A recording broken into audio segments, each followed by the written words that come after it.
we're all glued to the TV to see the end of it. How did it feel, and how do you feel? Yeah, it was pretty cool. I mean, I've obviously finished top 10 a few times, and like that's an awesome feeling and an awesome rush to like get in the mix of a tournament. But like to actually win it was it was just a different feeling, and it's so hard to even explain what it kind of felt like, and I guess it's just one of those ones that you want to go and experience again. Yeah, and you will, no doubt. I hope so. We certainly hope so too. Yeah. You've been out today at this golf course. You've had a look around. How do you feel about it, and what shape is your game in?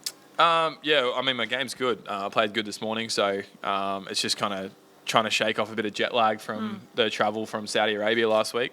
But yeah, the course is good. I mean, I've been here enough times to know sort of what's going on, and you know where they like to put all the pins and how it kind of plays, and you know you can get pretty much any wind direction out there. So having like a lot of experience is going to be really helpful.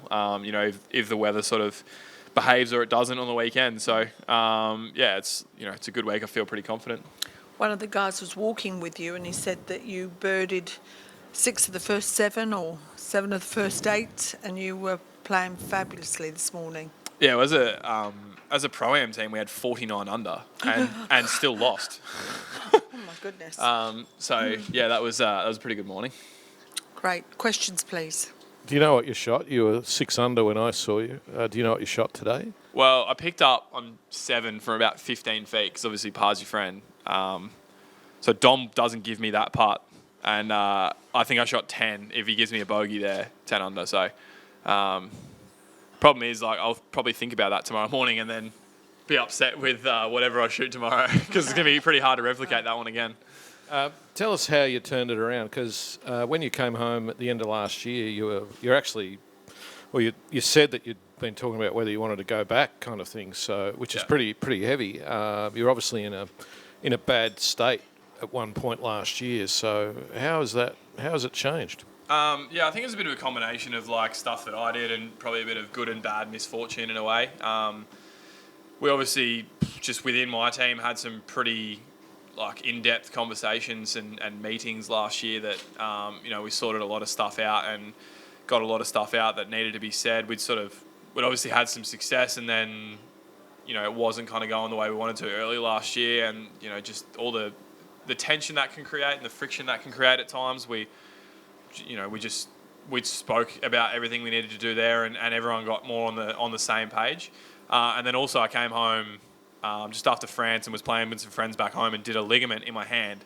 So basically had to take 6 weeks off. And I think that was a bit different from just taking 6 weeks off because you want to, because like I didn't get a choice. So yeah, 6 weeks at home, doing nothing, trying to find things to do with my life. All my friends want to catch up. Oh, do you want to go play golf? Or I can't.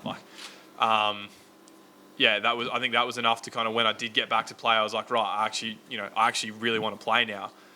So yeah, like the last few weeks has been great. I've actually really enjoyed going out and grinding to get the best out of myself, both before the tournament and during the tournament. And then even like after the win, I think 12 months ago, I probably would have just gone home to celebrate, but I was really keen to go and play the next week in Saudi Arabia. So yeah, I think things have changed quite a lot, and it's good to be back enjoying the game. Rod. Was the second shot in the playoff hole really the worst shot you've ever hit in your life? But more to the point, you said it in Dubai on the TV when you hit it and it went in the water. More to the point, what's the difference between Lucas Herbert 2019 and Lucas Herbert 2017-18 when you had all the tools? We could all see that. What's the difference? What changes to make you a tournament winner? Yeah, to answer the first one, I think it's pretty high contender for the worst shot of my life. Don't really want to have to try and rack my brain to try and think of any worse that beat that, to be honest. Yeah, look, I think a win's going to change quite a lot, because it always felt like I was good, but was I good enough to win? And it's not until you actually do that you actually prove to yourself that you are good enough to win. So yeah, I've definitely felt different about my game the last 2 weeks. It feels like there's something proven there that I am actually good enough, like within myself, not to anyone else around me, but it's more within myself that I am good enough to win.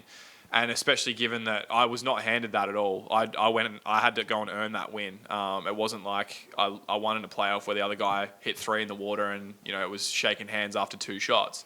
So that's that's a big thing, I think. And then I don't know. It's one of those things. I'm 24 now, maybe a little bit more mature. Don't know that that's a really big compliment for myself because it wasn't hard to be more mature than 22-year-old Lucas. But a couple of extra years under my belt, a few more finishes, bit longer out on the road of seeing what's going on and learning about myself as well.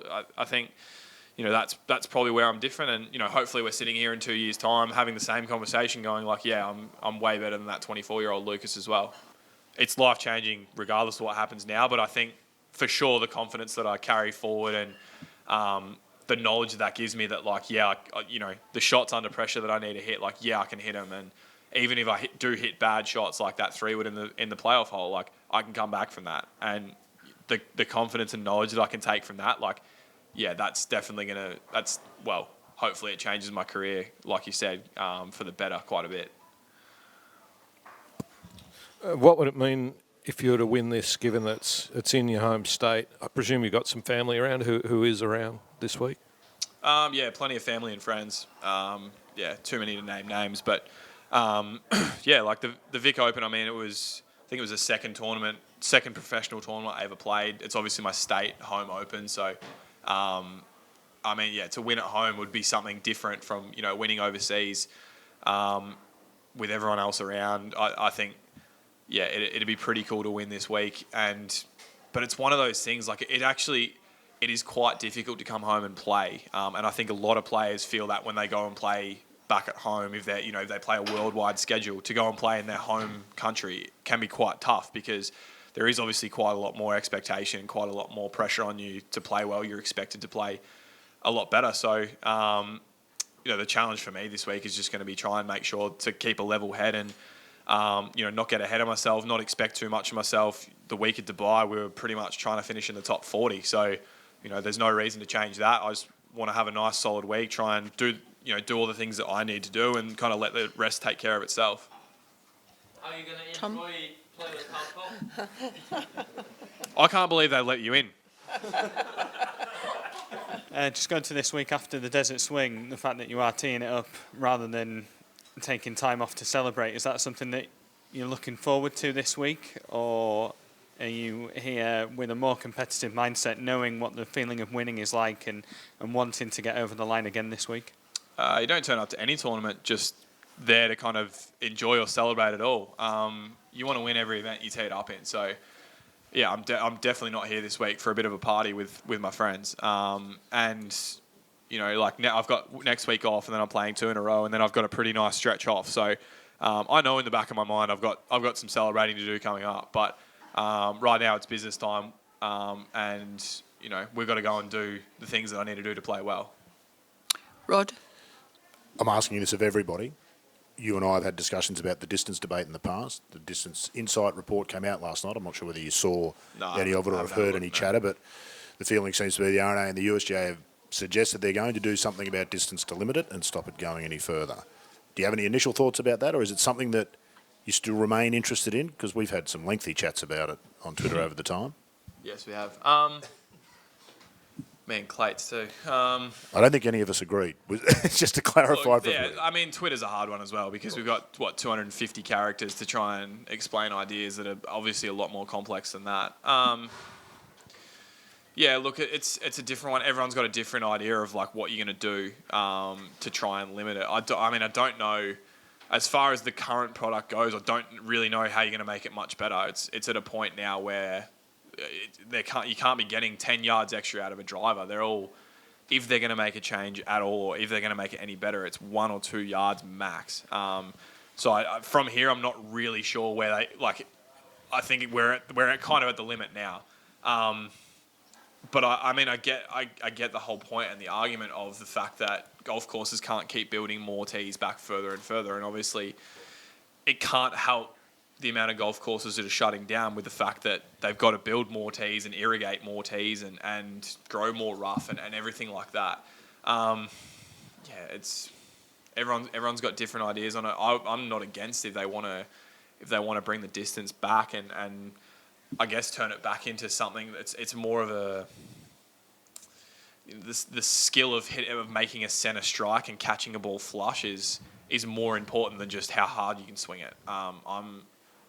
I don't think anyone is going to be against that, because that tests the pure skill of golf. And obviously what goes with that, with the great courses where it's about management and it's about working out where you're going to leave your next shot and where you're going to leave your shot, where you're going to leave your ball in 3 shots time. You know, I guess in Dubai, like, that was a proper test of golf. Obviously the rough was up and the greens were quite firm, but because of that, you really had to think about how you, like, where did you, on the tee, where did you want to leave your par putt? Because, you know, every shot from there is then planned to try and make it easy for yourself. It'll be, like, back to your question, it'll be interesting to see where it all goes. Personally, I don't have any issues if they want to try and change it and try and improve it. Just in terms of your own game, we know you're a long hitter. What other aspects of your game perhaps have changed? You can't win with just that alone. Mm-hmm. So I suspect some of the things you've talked about there is what's changed about your own game to go from good contender to winner. I mean, I've always putted it pretty well. It's definitely a strength. Everyone keeps telling me I'm long, but realistically, I'm playing with a lot of guys who are quite a lot longer than me. I think I guess driving overall, like, I'm long and reasonably straight. So that's probably where it plays into more of an advantage for me. But like, iron play is something that I've definitely got improved on, and obviously the wedge play with that second, or the fourth shot in that playoff hole. You know, I probably 3 months ago, I don't know that I would have been able to hit that shot. So those are aspects we've definitely tried to work on it, and we have seen some improvements in over the last few months. Terrific. Thank you for coming in. If you'd all keep your seats, please. Thanks, Thank guys. you. Thank No you. worries. See you.